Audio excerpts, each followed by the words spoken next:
వ్యాపారం ఎలా పెట్టుకున్నారు మీరు? ఏంటి వ్యాపారం అండి? మామూలుగా డ్వాక్రా తీసుకున్నామండి. డ్వాక్రా తీసుకుని మామూలుగా 10 మంది 5 లక్షలు అలా ఇచ్చారండి. మనిషికి 50,000 చొప్పున తీసుకున్నాము. 10 మంది వ్యాపారం చేసుకుంటున్నామండి. మీరు 10 మంది కలిసి వ్యాపారం పెట్టుకుంటున్నారా? ఎప్పుడు పెట్టుకున్నారు? 2 సంవత్సరాలు అవుతుందండి. 2 సంవత్సరాలు అవుతుంది వ్యాపారం. 2 సంవత్సరాలు అవుతుందండి. ఎలా ఉంది వ్యాపారం అంతా? పర్వాలేదండి, బాగానే సాగుతుందండి. బాగానే చేస్తున్నామండి. మరి 10 మంది సభ్యులు అందరం. ఏంటి చంద్రబాబు నాయుడు ఏమన్నా చేస్తున్నాడు ఆడవాళ్ళకి? చేస్తున్నారండి. ఏం చేస్తున్నాడు? ఏం చేయట్లేదండి, వ్యాపారానికి లోన్లు ఇచ్చారు కదండి. ఇళ్ళు ఇచ్చారండి. స్థలాలైనా స్థలాలు ఇచ్చారండి. పెన్షన్లు అయినా పెన్షన్లు ఇచ్చారండి. ఎవరికి ఏం కావాలన్నా మామూలుగా అన్ని బాగానే చేస్తున్నారండి. అన్నీ ఇస్తున్నాడా? అన్నీ ఇస్తున్నాడండి. అన్ని పథకాలు వస్తున్నాయా?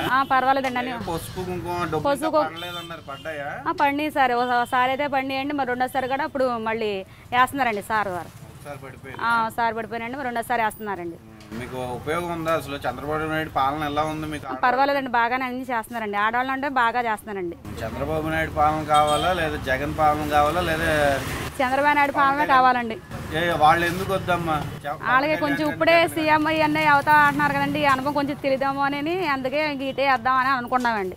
ఎవరు? జగన్ ఇంకా కొంత టైం ఉంటే బాగుంటుంది అని అనుకుంటున్నామండి.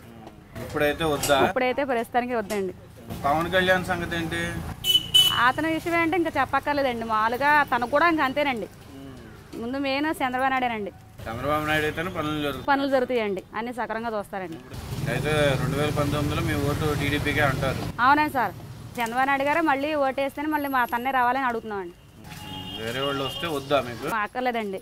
ఎందుకంటే మాకు అన్ని సౌకర్యాన్ని చూస్తున్నారండి.